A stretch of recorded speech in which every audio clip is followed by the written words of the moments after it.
ನಮಸ್ಕಾರ ವೀಕ್ಷಕರೇ, insight rush ನ್ಯೂಸ್ಗೆ ಸ್ವಾಗತ. ನಾನು ವಿನುತಾ. ಸ್ಕಂದಮಾತಾ ದೇವಿಯು ನವದುರ್ಗೆಯ 5ನೇ ರೂಪವಾಗಿದ್ದು ನವರಾತ್ರಿಯ 5ನೇ ದಿನದಂದು ಆರಾಧಿಸಲ್ಪಡುವ ದೇವತೆಯಾಗಿದ್ದಾಳೆ. ಈಕೆಯ ಹೆಸರು ಸ್ಕಂದಮಾತಾ. ಸ್ಕಂದಮಾತಾ ದೇವಿಯು ಪಾರ್ವತಿಯ ಒಂದು ಸ್ವರೂಪವಾಗಿದ್ದು ಕಾರ್ತಿಕೇಯನ ತಾಯಿಯಾಗಿ ಗುರುತಿಸಲ್ಪಟ್ಟಿದ್ದಾಳೆ.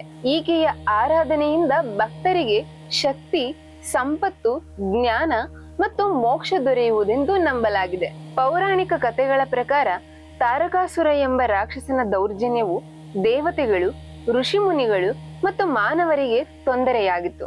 ತಾರಕಾಸುರನು ಬ್ರಹ್ಮನಿಂದ ವಿಶಿಷ್ಟ ವರವನ್ನ ಪಡೆದುಕೊಂಡಿರ್ತಾನೆ. ಅದರಂತೆಯೇ ಅವನನ್ನು ಕೇವಲ ಶಿವನ ಪುತ್ರನಾದ ಕಾರ್ತಿಕೇಯನಿಂದ ಮಾತ್ರ ಸಂಹರಿಸಲು ಸಾಧ್ಯವಿತ್ತು. ಈ ಸಂದರ್ಭದಲ್ಲಿ ಪಾರ್ವತಿಯು ತನ್ನ ಪುತ್ರ ಕಾರ್ತಿಕೇಯನಿಗೆ ಯುದ್ಧದ ತರಬೇತಿ ನೀಡಲು ಸ್ಕಂದಮಾತೆಯ ರೂಪವನ್ನ ತಾಳಿದಳು. ಕಾರ್ತಿಕೇಯನು ಸ್ಕಂದಮಾತೆಯಿಂದ ಶಿಕ್ಷಣ ಮತ್ತು ಶಕ್ತಿಯನ್ನ ಪಡೆದು ತಾರಕಾಸುರನನ್ನು ಸಂಹರಿಸಿದನು.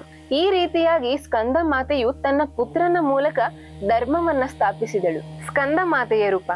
ಸ್ಕಂದಮಾತೆಯು 4 ಭುಜಗಳನ್ನು ಹೊಂದಿದ್ದು 2 ಕೈಗಳಲ್ಲಿ ಕಮಲದ ಹೂವು, ಒಂದು ಕೈಯಲ್ಲಿ ಶಿಶು ಕಾರ್ತಿಕೇಯನನ್ನ ಹಿಡಿದಿರುತ್ತಾಳೆ ಮತ್ತು ಇನ್ನೊಂದು ಕೈ ಅಭಯ ಮುದ್ರೆಯಲ್ಲಿರುತ್ತದೆ. ಈಕೆಯ ವಾಹನ ಸಿಂಹವಾಗಿದೆ.